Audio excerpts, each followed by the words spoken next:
საქართველოს ნატოს პარტნიორი ქვეყანაა და მესამე სახელმწიფო ამ პარტნიორობის შეჩერებას ვერ შეძლებს. განცხადება ნატოს გენერალურმა მდივანმა გააკეთა იენს სტოლტენბერგმა საქართველოში ნატოს საწვრთნელი ცენტრის გახსნაზე და ნატო-საქართველოს ურთიერთობებზე ბრიუსელში ისაუბრა. სტოლტენბერგმა ხაზი გაუსვა საქართველოსთან ერთად იორდანიასა და მოლდოვასთან უსაფრთხოების თემებზე თანამშრომლობის საკითხებს.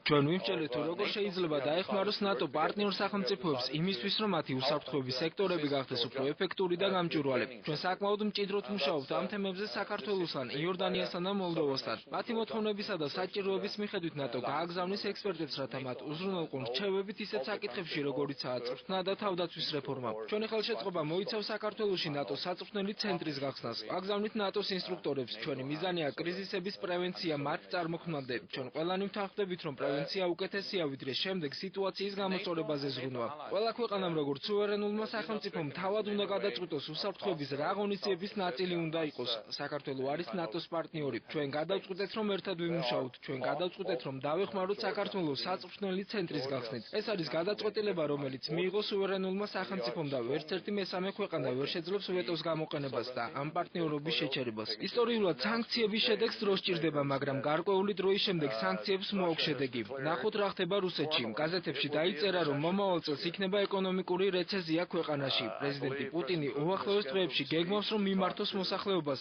ეკონომიკური კრიზისის და პრობლემების დასაძლევად. რუსული რუბლი ვფიქრობ მთელი ისტორიის მანძილზე ევროსთან ყველაზე დაბალ მაჩვენებელზე დგას. ეკონომიკა სანქციების გავლენას განიცდის. ეს იქნება კოალიცია, რომელიც მიმართული არის ტერორიზმის წინააღმდეგ და იმ საფრთხის წინააღმდეგ, რაც დღეს მსოფლიოში ამ მიმართულებით არსებობს.